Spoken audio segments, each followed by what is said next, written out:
Welcome back to the Ascended Podcast. Every single gig driver in America is basically running somebody else's business for them. Right? They do the work, and essentially the app decides what most people are worth. Our guest today looked at that and asked a stupidly simple question. What if the driver kept everything and just paid for the tool instead? I'm Caleb Schuelke. With me, as always, Anthony Parra. and today we've got two of our friends from college, Noah Harper and Jay Harris, the founders of Shift, which is a ride-sharing platform that flips the entire model on its head. Noah, Jay, welcome on. Thank you for having us. Thank you. Yeah, thanks guys for being here. So before we get into any of this, Noah, why don't you finish the sentence for me in your own way, right? Uber and Lyft's model, if you had to say, is broken because blank. I'd say it depends on the perspective of how you define broken. I'd say it works from a monetary standpoint as a business owner, at least in the past year since they're now profitable. But from a driver's perspective, it's broken in the fact that from what I've seen discourse online, it seems like they used to take home probably 75% of the ride share, and now that model has flipped. So it seems closer to like 25% of the driver gets to take home what they earn. And then it's also sort of broken to me as I do use Uber and Uber Eats. And then I'll spend $10. Let's say I take a ride to the airport in St. Louis. It's an $80 ride. I'll ask the driver what they get. They say $20 plus whatever you tip. And then I'm like, okay, well, where is the $40 going? And it feels like there's just this black box of money that is like, okay, it's fees, it's interest, it's whatever. And I'm like, okay, it's kind of confusing as a consumer of the product as to where my money's actually going. I'd agree. I mean, Anthony, what do you think? I mean, it seems like a That's good idea, interesting. right? Yeah, off the bat, for sure. That was going to be my number one question, right? Is why is this different from what Uber or Lyft is doing, right? Probably the question everybody gives you guys. So that's it. I mean, I've thought about that too in other instances. Like, I was somewhere last week too. I was doing something where I thought too, like, why is this so much? Because I know you're only making a percentage. I think that's an important question to ask, right?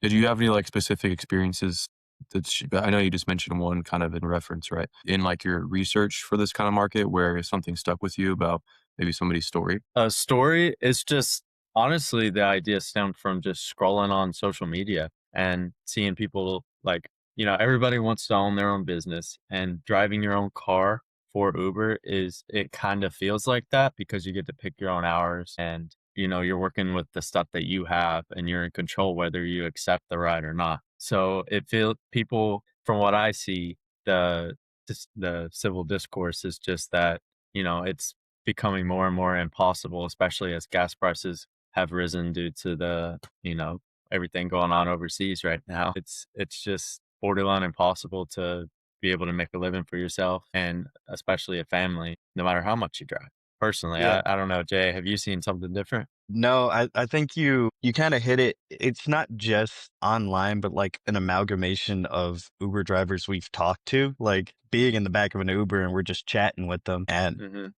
I remember I was with one of our other friends, and the Uber driver had all of his rides like planned out for the day, which awesome on him. And it still just seemed like, for the amount of effort that he has to go through just to scrape by for a day, it's kind of ridiculous. Yeah. And So I know you he's just mentioned not like, getting much.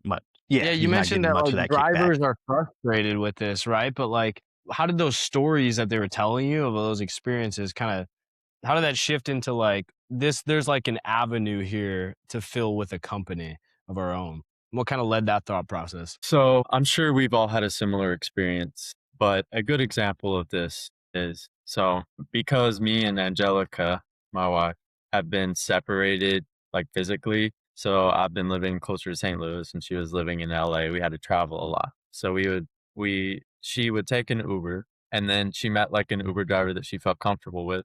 And she asked like, hey, do you have like a business card or whatever?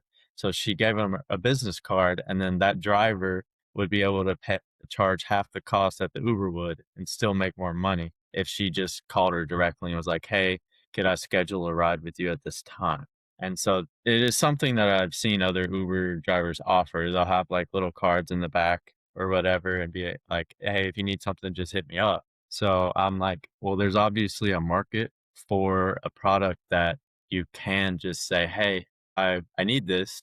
And Uber and Lyft are great products, and they have fulfilled that need, but it has shifted because drivers want to make more money, riders want to pay less, and people are finding workarounds. So if we can fit ourselves right into that workaround where drivers can automatically collect the money and it's all in one spot and it has the same ease of use as Uber and Lyft, then we feel like we can slide right into that nice groove. Yeah, Okay, that's Jay. interesting. That kind of makes me, I didn't mean to interrupt. I was going to say that kind of makes me think of like shifting the model in a sense of like, it makes me think of barbers, right?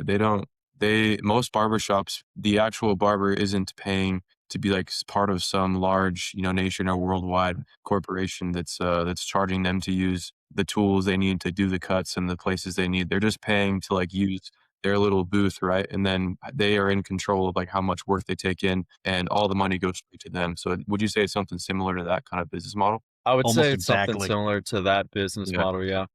Okay. And That's and so that's interesting. what we're doing is we're just taking we're taking a financial model and we're taking the business model that haven't been put together yet and putting them together. But that's also why part of why the name of the app is Shift. Yeah, it's cool. It's a play on words, right? Multiple meanings there. Yeah. I like that. So you guys hear the complaint a lot too, of like, we don't make enough money. Drivers say that all the time. It's like, it's almost ridiculous. I remember seeing the trend of, people would like cancel the ride as soon as the Uber showed up and be like, hey, I'll just Venmo you like more than you would get paid. And then I have to pay less too because the fees are just so crazy. And then Uber caught on to that really quickly and they have to like confirm everything. And like, if you cancel within a certain time, they're still going to take a fee and stuff now. It's just ridiculous. So, why hasn't I don't know if you guys have like data or anything on like, how bad this actually is after the platform's cut or anything like that. But I'm kind of wondering like if drivers are this unhappy, why hasn't Uber just paid more or why haven't, what are the efforts made and what's going on Uber's side of this? Because I'd assume they still want to keep a company running with drivers, but what are they doing on their end of this? Are they trying to fix it or what's going on? Same with Lyft and everybody too. Well, personally, I Jay, think, yeah. yeah, I think a lot of that's going to come from the fact that because Uber kind of pioneered this business model in general, they had to take lots of heavy losses up front that they now have to make up for. So they took a lot of the legal hits. They took a lot of the other financial burdens that were associated with trying to start up this for the very first time that now competitors kind of just mooch off, like Lyft and Waymo kind of just already have that set up because Uber led that way. And it's probably difficult for them to still make a profit for shareholders because at the end of the day, they're a publicly traded company and they have to make money for shareholders. Yeah. Yeah, that's something we've talked about on the podcast previously. I guess that concept of it's not necessarily the people that move first in the market that end up doing the best long term, but if it's a brand new idea that comes out, right, obviously they're going to gain the popularity if it's just something actually in demand like Uber has. But then people like you guys have the opportunity then down the line to kind of see, holes in the system, I guess, and kind of poke through those and then maybe make better solutions to solve those problems while still meeting the main objective. So you say mooching off of, but I want to give you props for like seeing a problem instead of just kind of playing along like most people are right now, trying to figure out a way to make this better for both the consumer and the people providing the service. So that's just, I wouldn't even call it mooching really. That's just a lot of businesses are that way. I think you guys have found a good way to enter into that. I kind of want to ask another question here, in line with what the discussion is, more about like how the actual model, the business model works. So it kind of sort of sounds like the fix to this problem that we've noted is to kind of ask maybe a broke driver, someone who's putting in the hours but not necessarily getting the payment that they probably deserve for how much time they're putting in on an app like Uber or Lyft. The solution here sounds like is to offer them, is it a subscription model? How are we going from allowing them to just have fees taken out of their rides by Uber to a subscription where you say, is it a subscription first of all? And then how are you meeting this this claim that they get to keep everything they make. Can you break that down for how that actually works for a driver? Yeah, so we're still working on what that exact number for what our subscription fee would be, but essentially it's just to cover most of our operating costs for whatever servers we're running everything on. But we're not trying to take a massive profit from each ride. If they're doing a bajillion rides and making like a bunch of money, that's their money to make. They just pay for access to the platform, which connects them to riders who want to get a ride. And then anything that happens after that, none of our business. You make your money. With the Well, one exception of transaction fees. Obviously, if we set a monthly subscription of $50 a month and they do 1,000 rides, then we would lose money per person. So transaction yeah, fees will automatically be taken out, but that's about 3% at yes, a high end. transaction fees are taken out. Sorry, I did forget about that. That is That's good. the only You're- fee associated. Can you explain how you would be losing money? Because in my eyes, like, I guess I'm just curious now, asking how it's set up. You guys develop the platform, the transaction fees cover. Is it just costing? This is more of like a developmental question, I guess. Is it costing you every time someone goes to schedule a ride? Is that what you mean by you'd be Yeah, losing money? anytime you buy anything with a card, you're going to be charged a fee by Visa, MasterCard, just whoever owns your card. It's about 3%. So Okay, so you're just forwarding the cost of that onto you. It's not like you're taking an extra 3% on. no, Uh, it's purely going so that the transaction does happen. yeah, that makes Yes. sense. And Can you go? like Can you with- go a little deeper on that? Like so, lay it out right, plainly. Like a driver subscribes to use it. Shift takes zero of the actual fare itself. There is a transaction fee. I assume that's getting passed on to the customer's cost or something, and then the driver keeps Yes. 100%. Can you walk through like the start to finish of a trip and how money is made, and more importantly, like how does that compete with like pricing models of these other companies, and what does that look like on the inside? Yeah, absolutely. So it's on both apps, it's a pretty simple process. You log in as a driver, somebody logs in as a driver, somebody logs in as a rider. The rider will say, "Hey, I'm here and I want to go here." And then the driver gets a notification and they're like, "I'm pretty close. I'm going to take that ride." Let's say it is a $40 ride. So the driver goes, picks them up, and then drops the rider off wherever they want to go. When that rider pays, they see a detailed list of every single thing and where it's going. So let's say the entire drive is $40. Then the rider would get $47. It's like itemized And out, is then what you're saying? it's itemized out, like, and very simple, because there's only two places that it's going. So it's going to the driver, or it's going to the driver, and it's going to transaction fees, which would just be our Stripe account, because that is how you just take money from the customer and give it to the driver. We have to use Stripe. It's secure. I'm sure you know what it is. But yeah, so that fee just goes to them to be able to use their service to make everything run smooth. But like, the reason that we have to do that is because if a driver averaged $50 a ride and they did 3 rides a day for a whole month, making $5,000, that is $150 in transaction fees alone, which would come out of our pocket if we did not put that on the ride. That's still like a clear win-win, it sounds like, for both riders and drivers, though. So I don't think you'll have any problem selling that, I guess, that model. But yeah, thanks for explaining that. It's still kind of blowing my mind, I guess, that nobody's thought until you guys just explained it to me to cover, like you said, that kind of price model with this kind of business model. It's pretty cool, I think. I like right, the promise that you guys have is like the same kind of ease of use of Uber, Lyft, right? How do you guys are a startup, right? So as like the lean team of really just you two, engineering, pushing it out there, getting tests, feedback, beta users, etc. How do you kind of match that, and how do you get feedback? How do you plan on giving that experience out to people to test it in the real world situations, so you know what to fix and what to make better? Go ahead, Jake. Essentially, how do we start? Like How do actually you getting this. distribute? What's your distribution, and kind of like how do you roll it out to beta, or how So do that's you part of what onboard? we've debated. Before I had moved from San Antonio, we talked about whether we were going to try to start in San Antonio or start in St. Louis.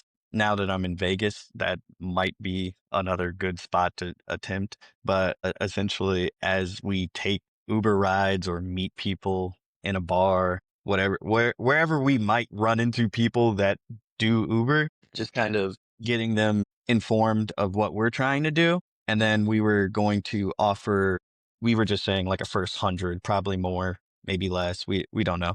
But like the first few people get the first full year free.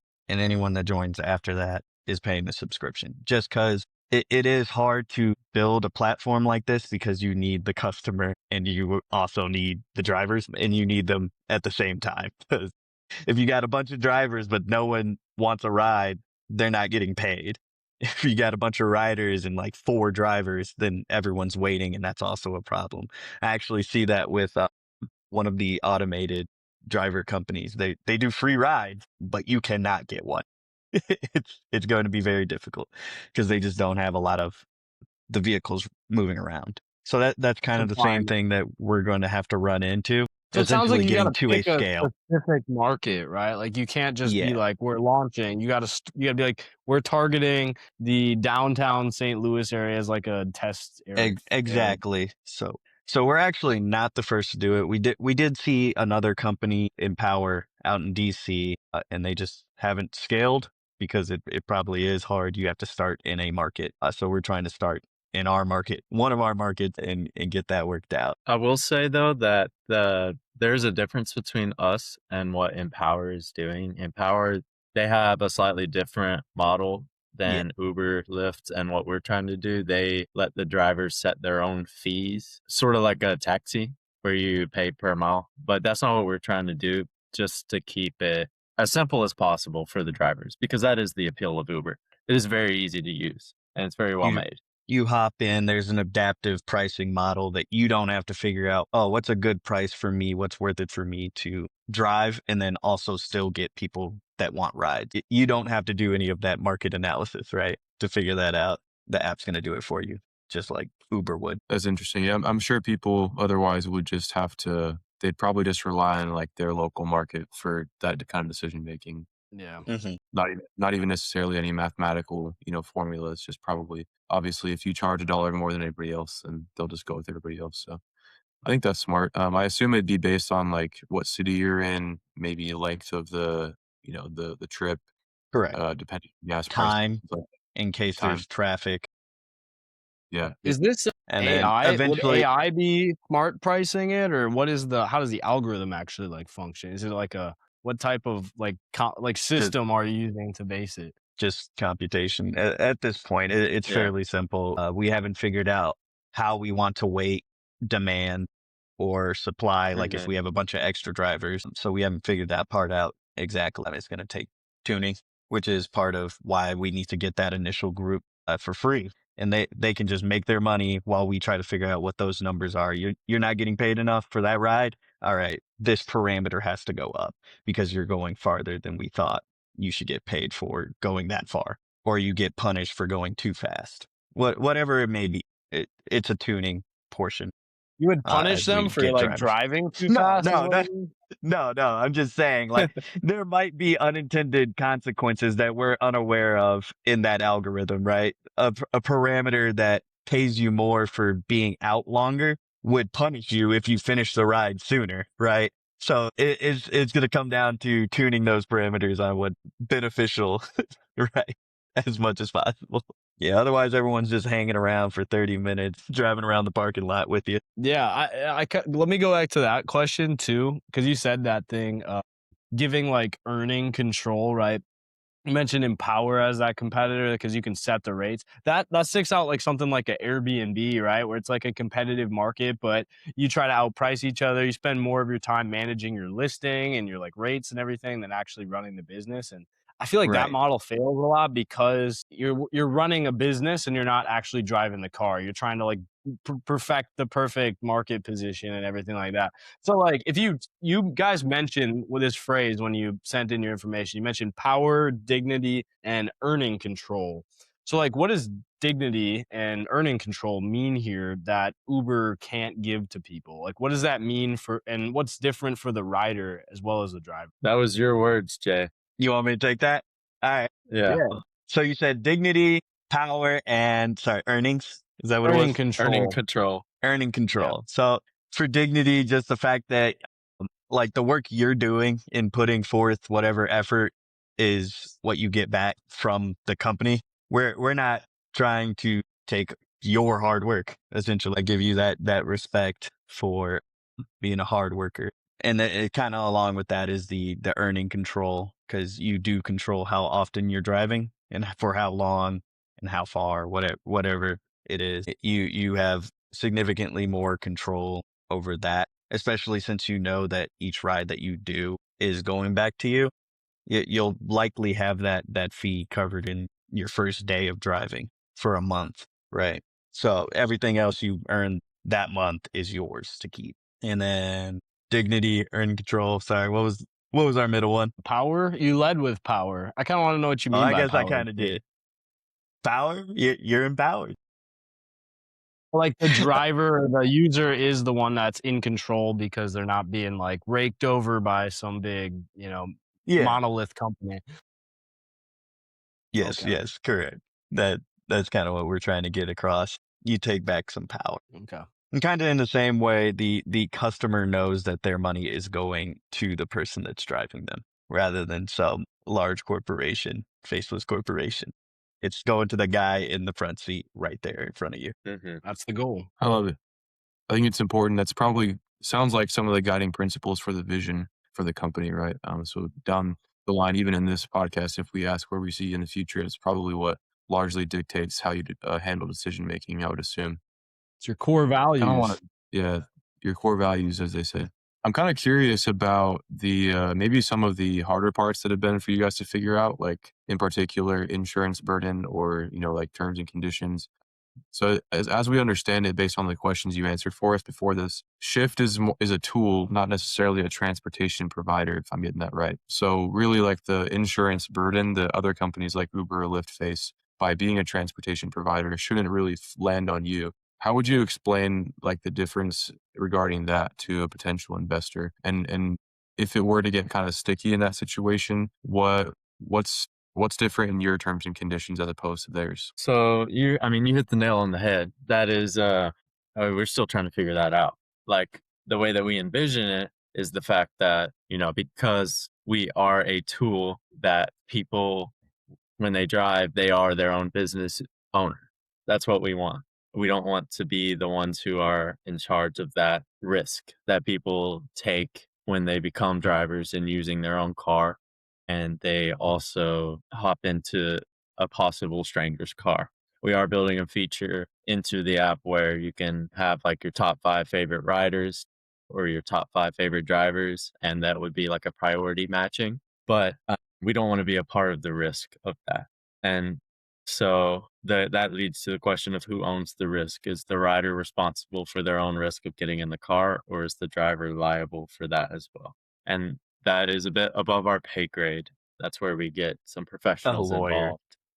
Yeah. Yes.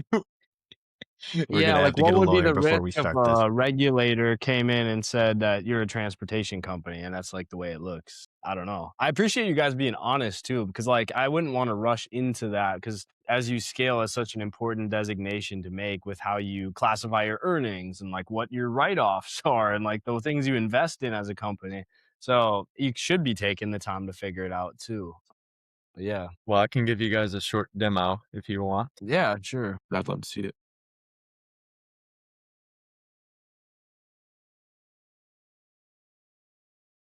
Can you see it?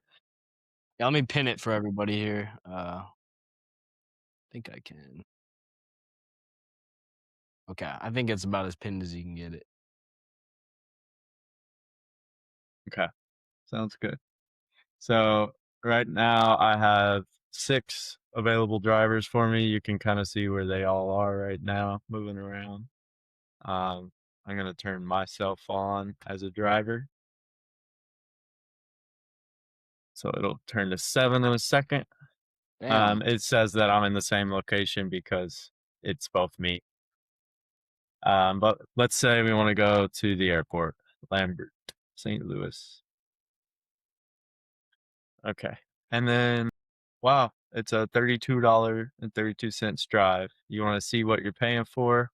Okay, 1.50 and transaction fees.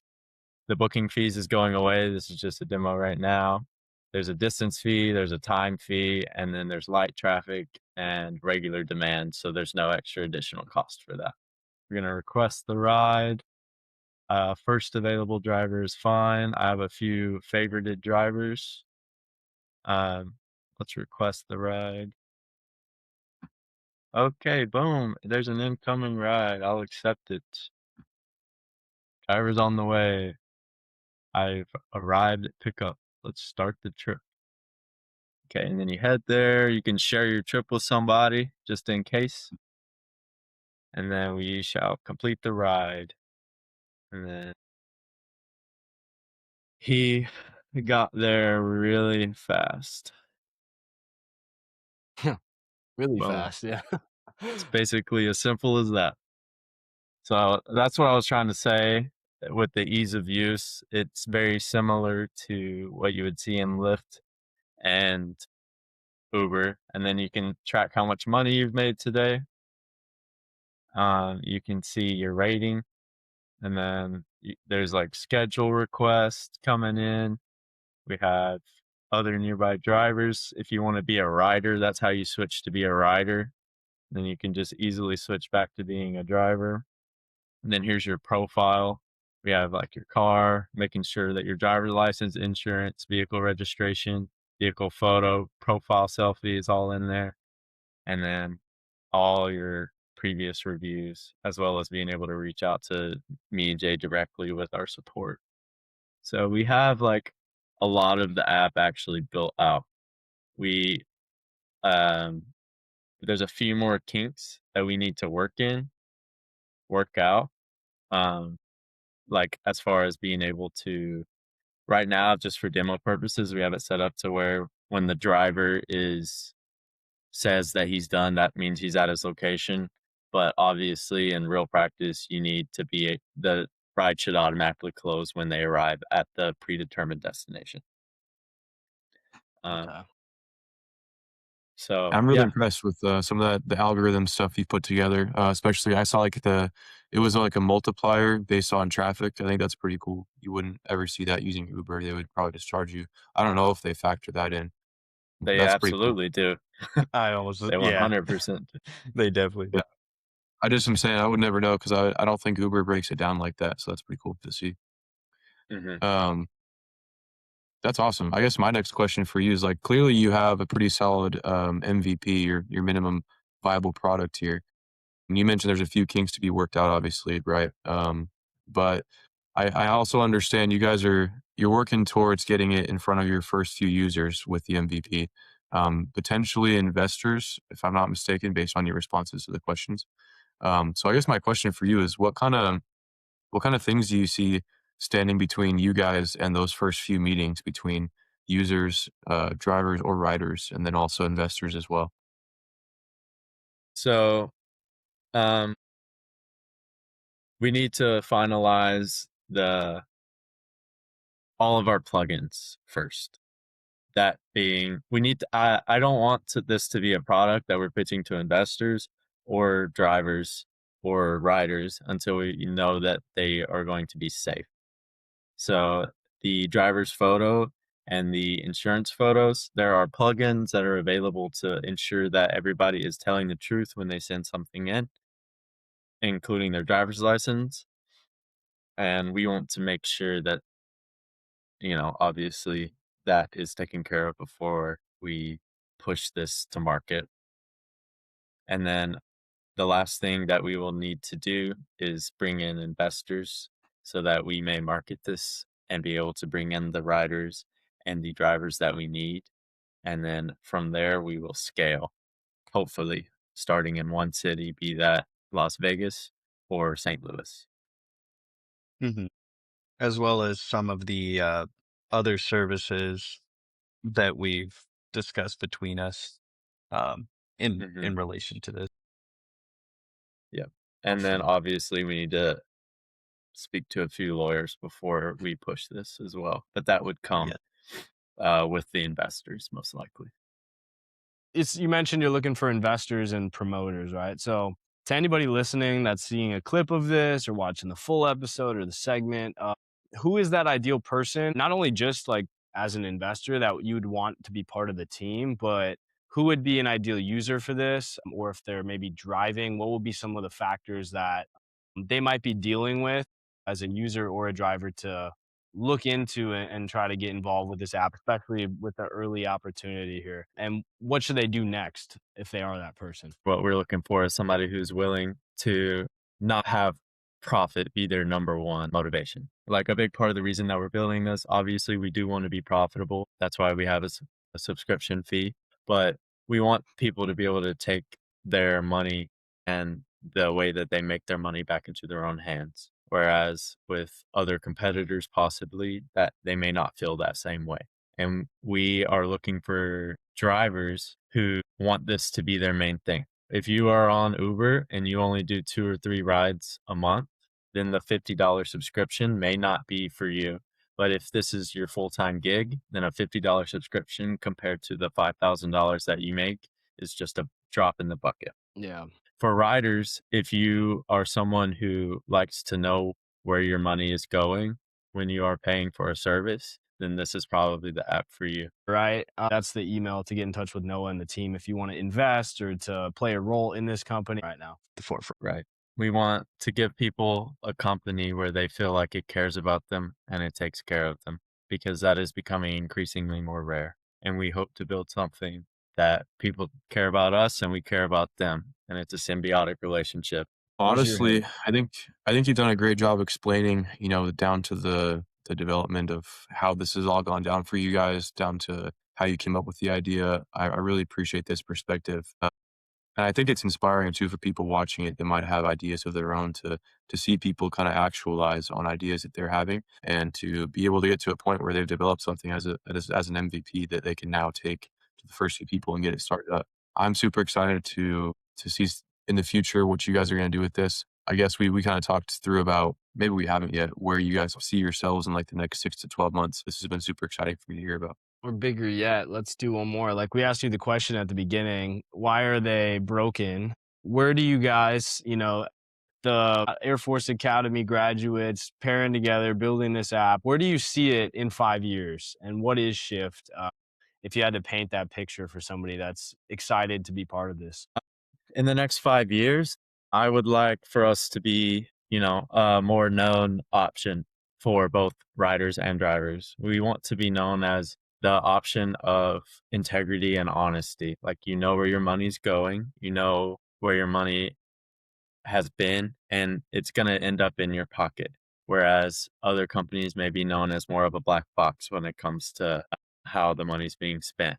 So hopefully in 5 years, we're able to get a good customer base, both in riders and drivers. We feel like we have a good model here that promotes bringing in drivers who actually want to continue to drive more and work more and get better ratings, because we're building it for them. So we want them to use it. Yeah. I want to be multi-city. We've expanded our options for like things like last mile delivery that people feel it's easy to use. And you hear our name next to Uber. You hear Uber, Lyft, and Shift. Yeah. And I would also like to expand into like a food delivery. Food within 5 delivery years, is for great. sure. Yeah. We've discussed some expansions before we've gotten Planes, there. rent a jet, rent We a got planned. bicycle. Yeah. Yes. We're gonna all have to take shift owned PJs to different places one day. I don't know. I Yeah. don't know if we'll make enough money for that, but maybe Hey, one of dream big, our dream big. drivers will make enough money for that. Absolutely. You're kind of making me want to be a driver here in about a year or so when it's there's a Nice. customer base for that. Okay, well, we'll save a spot for you. Appreciate you. I'll save you a line in the super base table. One database entry away from being rich on Shift, getting your side hustle going. Well, guys, thank you for watching for the past 30, 45 minutes. It's been an exciting episode. Shift is Noah Harper and Jay Harris, two guys I know that are getting it done. And the whole bet is simple, as we've said. The drivers should own their work. They shouldn't rent it from a company that's giving them pennies on the dollar. If you are an investor, or if you know drivers who need to hear this and to join the app, reach Noah directly. The email I put in the video, it's also going to be down below. That's in the description. And guys, you too, Anthony, as always too, thanks for coming on. Everybody else, if this got you thinking about who ride sharing is actually supposed to be for, like the business model intends, subscribe, check their account out, and we will see you on the next one. Thanks for being in, and we hope you have a great rest of your day. Take care. Thank you.